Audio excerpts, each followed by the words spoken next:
आधीच उल्हास त्यात फाल्गुन मास. काय काय गरज होती तुला तिच्यावर अशी संतापायची? आहे तुला ठाव नाही तिने आर्याला काय सांगितले ते म्हणून तिच्यावर असा हात उचलायचा? ती किती सूडबुद्धीची आहे तुला ठाव आहे ना? जेव्हा आर्याने सांगितलं ना मला की तिने आर्याला काय सांगितले ते ऐकल्यावर तर मला तिचा मुर्दाच पाडावा असा वाटला. लई राग आला होता म्हणून मी तिच्याशी बोलायला गेले तर तिने उरफाटासारखं बोलायला सुरुवात केली माझ्याशी. मग हाणले चालत दोन मुस्काट. हेच चुकते आहे तुझं चारी. आहे तुला ठाव नाही तिने आर्याला काय सांगितलं ते. तिने सांगितलं तिचं आणि सत्याचं लगीन झालं आहे आणि मंजिरी ही ठेवलेली बाय आहे.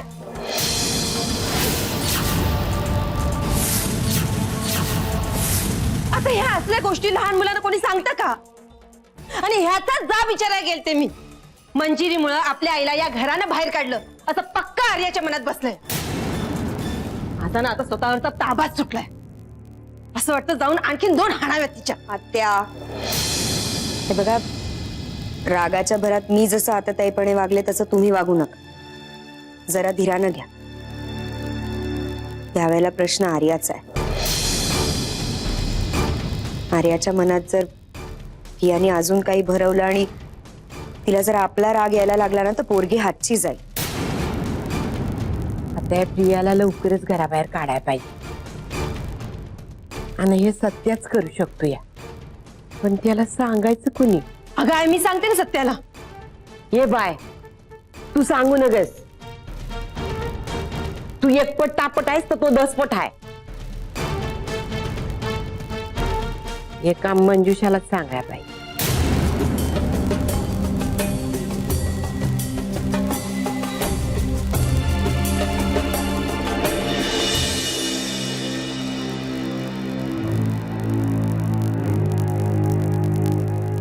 काय ग बाहेर का थांबलीस अशी?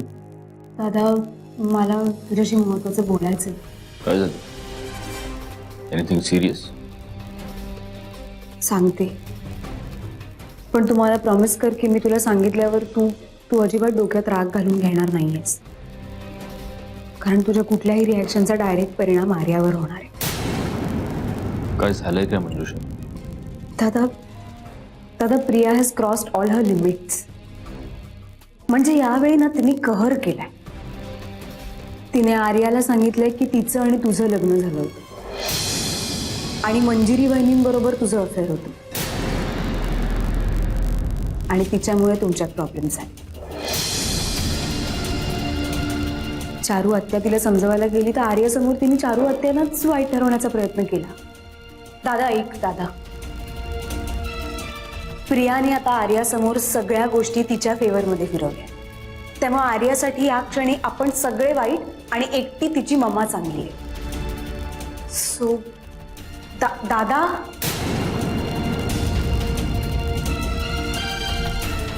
बाबा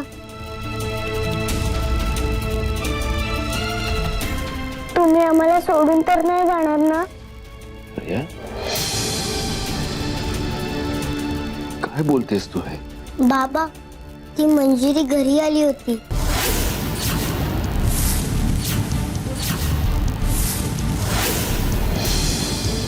काय? बाबा मला माहिती आहे तिच्यामुळे तुम्ही माझ्या मम्माशी चांगलं बोलत नाही. प्लीज आम्हाला सोडून नका ना जाऊ. मी गॉडकडे प्रेयर सुद्धा केली होती की मला तुम्ही दोघंही हवे आहात. प्लीज बाबा नका ना सोडून जाऊ आम्हाला.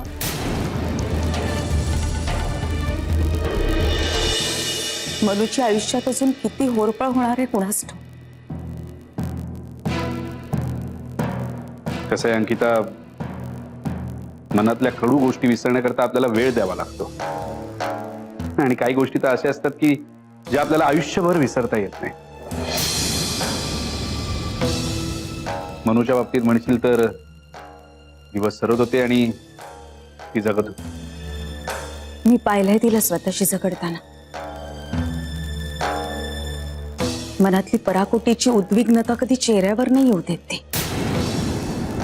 प्रत्येक क्षण जणू काही कळलंच नाही अशी जगत असते. तिच्या मनात किती वादळ घोंगावत असतील कोणीही सांगू शकत नाही. तिच्या या वृक्ष आयुष्यात तिला शुभ्राचाच आधार होता, म्हणजे तो आजही आहे. सत्यजितराव आपल्या आयुष्यात पुन्हा कधी येणार नाही ही मनाची समजूत घालून ती आयुष्य जगत होती. आणि एक दिवस अचानक सत्यजितरावच येतात काय? सत्यजितरावच आपले बाबा आहेत हे शुभ्राला कळतं काय? चला आता सगळं सुरळीत होईल असं मनूसकट आपल्या सगळ्यांना वाटतं, पण ते वाटणं स्वप्नवत सगळं. ते स्वप्न असतं तरी चाललं असतं. अजून एखादं स्वप्न तुटलं असं म्हणून विखुरलेले क्षण गोळा करण्याचा प्रयत्न तरी करता आला असता. पण आता जे काही घडतंय ना ते माझ्याही सहनशक्तीच्या पलीकडेच आहे. हे अंकिता, अगं असं काय करतेस? हे बघ, तूच जर अशी कोलमडलीस ना तर मनूला आधार कोण देणार आहे? मी तिच्या समोर नाही जाऊ शकत. तिची घुसमट नाही पाहू शकत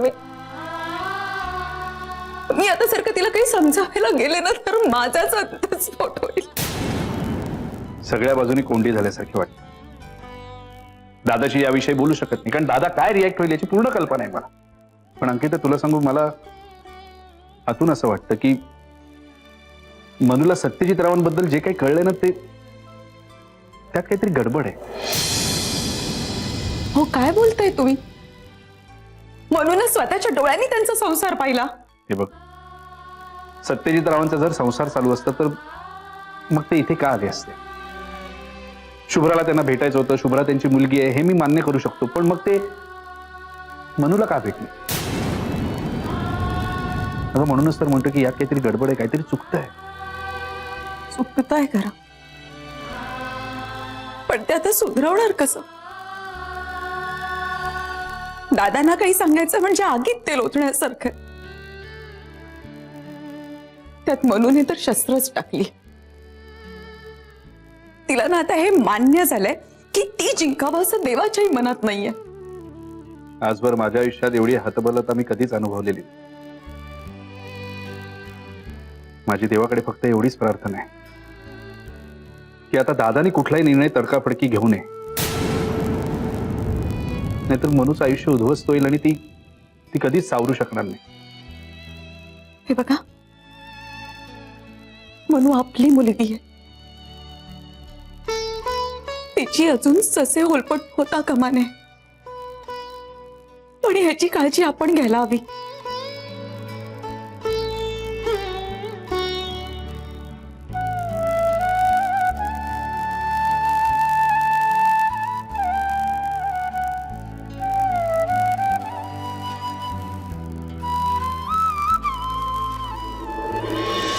प्रिया, प्रिया, अहो, आलात तुम्ही? मी तुमच्यासाठी चहा करून आणते. तू आर्याला मंजिरीबद्दल काय सांगितलेस? आणि मंजिरी इथे येऊन गेली ही गोष्ट तू मला का नाही सांगितलीस? असं काय करताय? त्या दिवशी मी तेच तर सांगत होते, पण तुम्ही माझं काहीही ऐकून घेण्यात इंटरेस्टेडच नव्हतात. मला असं वाटलं की आता तुमचा मंजिरी मधला इंटरेस्ट संपला, पण नाही. आणि आर्या, तिला मी काय सांगणार? तिला खरं तेच सांगितलं.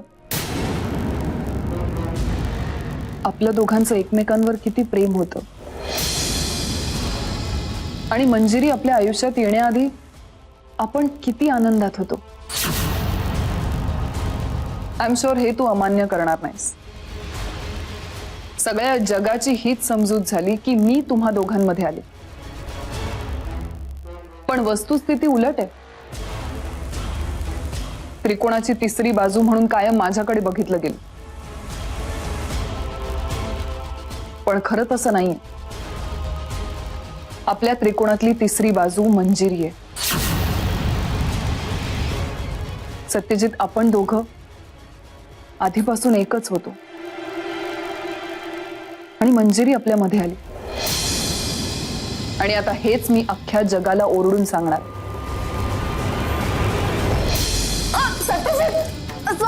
प्लीज प्लीज सोड मला.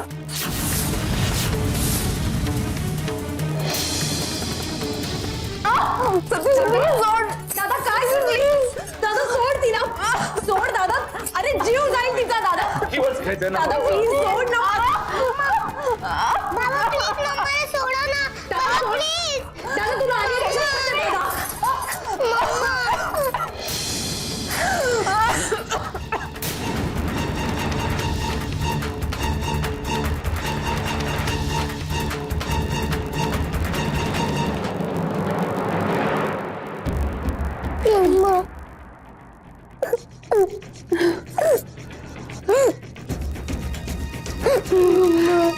दादा काय करतोयस तू हे. प्लीज शांत हो.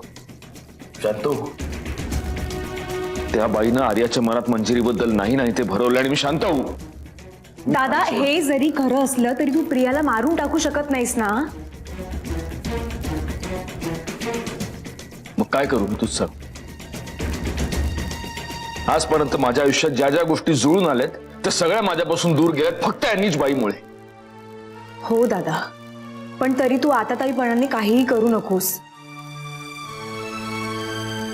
उगाच आर्याच्या मनात तुझ्याबद्दल गैरसमज निर्माण व्हायला नको.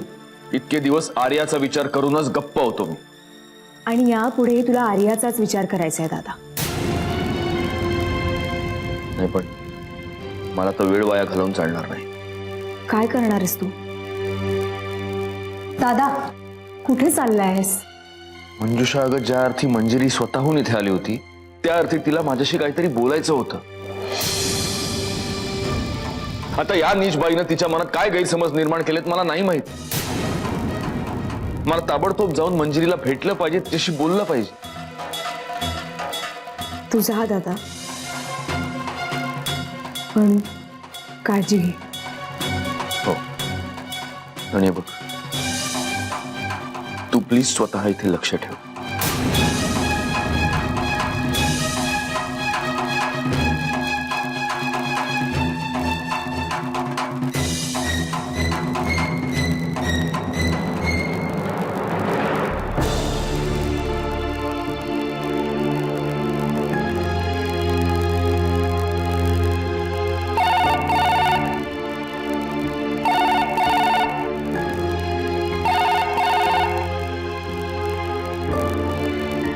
हॅलो बाबा मी शुभ्रा बोलते. मी आर्या बोलते. मला माझ्या बाबाशी बोलायचंय. प्लीज त्याला फोन दे. ए ते तुझे बाबा नाही आहेत ते माझे बाबा आहेत. ए तो माझा बाबा आहे. त्याला फोन दे. ते घरी नाही आहेत. मला माहितीये तो घरी आहे. तू माझ्याशी खोटं बोलतेस. ए मी नाही खोटं बोलत आहे. तू खोटारडी आहेस. खूप खोटं बोललीस माझ्याशी. मी काय खोटं बोलले ग. आमच्या घरी आली होतीस तू तेव्हा खूप काय लपवलंस माझ्यापासून. मी तुझ्याशी किती प्रेमाने वागले ग पण तू काहीच सांगितलं नाहीस. अगदी तुझं नाव सुद्धा. तुम्ही सगळे खोटारडे आहेत. बाबा पण. माझ्या बाबाला खोटं बोलू नकोस. ए तुला सांगितलं ना ते तुझे बाबा नाही आहेत ते माझे बाबा आहेत. ए तू नंतर आलीस. बाबाचं आधी माझ्या आईशी लग्न झालं होतं. तिचं नाव मंजिरी.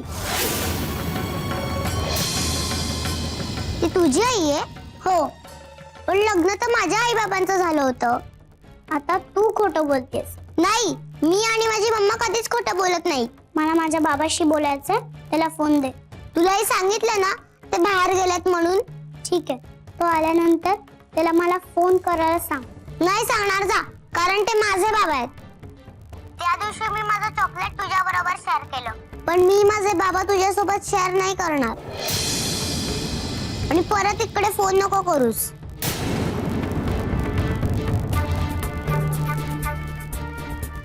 तो माझा बाबा आहे.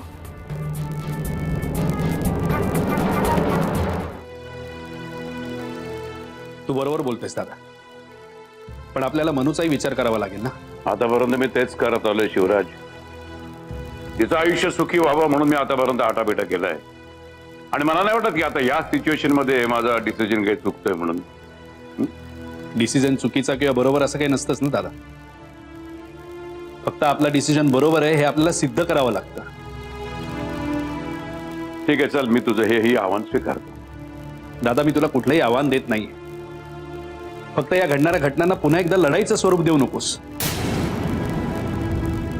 ते मी आधी सुद्धा कधी दिलं नव्हतं शिवराज. लढाईमध्ये प्रतिस्पर्ध्याला चारी मुंड्या चीत करायचं असते मला माहितीये,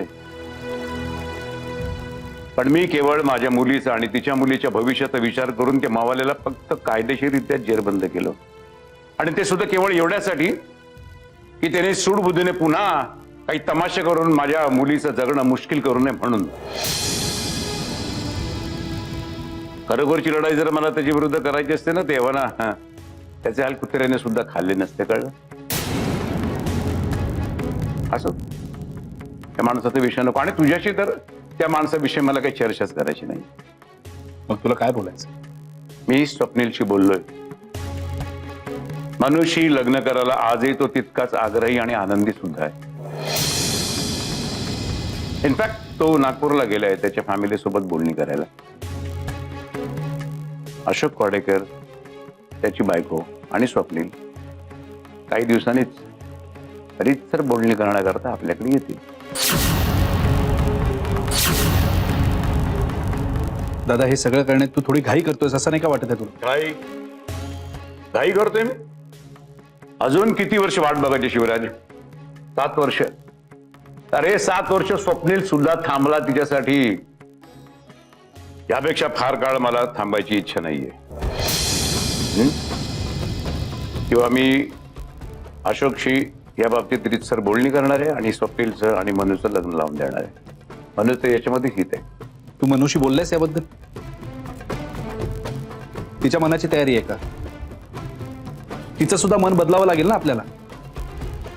हेच करणार आहे मी आता. हा, पण या वेळेला एका क्षणाचाही विलंब करायचा नाही, हेच ना? तू सतत माझ्याशी तिरकस का बोलतोस रे? तुम्ही सगळे लोक मला काय मनुष्य आयुष्याचा विलन समजताय काय? अरे मी बाप आहे तिचा. माझ्या काळजाचा कोणी कधी विचार करेल की नाही? दादा मी मनूला जन्म दिलेला नाहीये, पण एक बाप जेवढं प्रेम करतो ना तेवढंच प्रेम करत आलो तिच्यावर. आणि म्हणूनच तिला होणारा त्रास, तिला होणारे क्लेश मला जास्ती स्पष्टपणे समजू शकता. आणि मला ते कळत नाही असं तुला म्हणायचंय? असं नाही म्हणायचंय दादा मला. थँक्यू मनू. बरं झालं तू आलीस, पण अगं तुझ्याबद्दलच बोलत होतो. अभिनंदन. अभिनंदन? हा, स्वप्नील आणि तुझ्या लग्नावरती लवकरच शिक्कामोर्तब होणार आहे. स्वप्नीलच्या घरचे आपल्या घरी लग्नाची रीतसर बोलणी करण्याकरता येणार आहे. काय बाबा? म्हणू म्हणजे तुला काहीच माहित नाहीये? कमाल आहे दादा तुझी. ज्या मुलीच्या लग्नासाठी तू एवढा सगळा घाट घालतोयस तिला याची काहीच कल्पना नाहीये. मनूला सगळं माहिती आहे शिवराज, आणि तिचा होकार सुद्धा याला.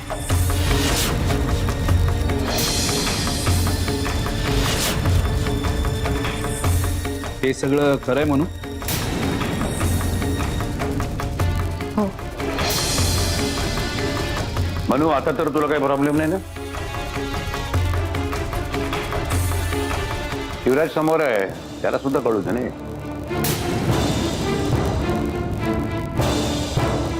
मला कुठलाही प्रॉब्लेम असण्याचा नसण्याचा प्रश्नच येत नाही ना.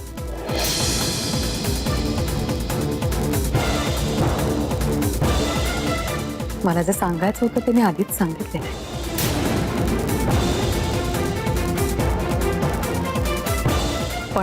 पण काय?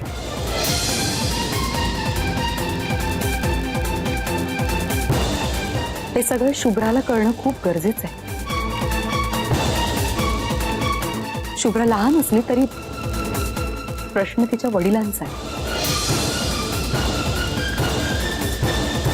तिला कसं सांगणार आहात बाबा?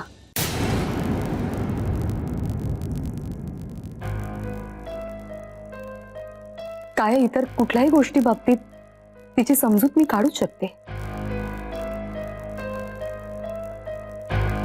पण याबद्दल मी नाही बोलू शकत तिच्याशी.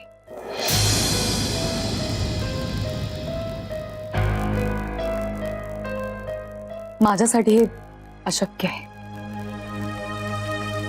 बरोबर आहे. प्रश्न फक्त शुभ्राला समजावण्याचाच आहे ना. ठीक आहे, मी बोलेन तिच्याशी. अरे दादा, नाही, मनू बरोबरच बोलते. तिचं काही चूक नाहीये.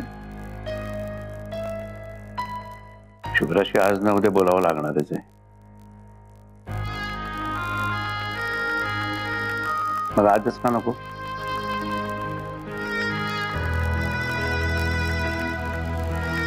बोलतो मी. म्हणून हे बघ, तू विचार कर.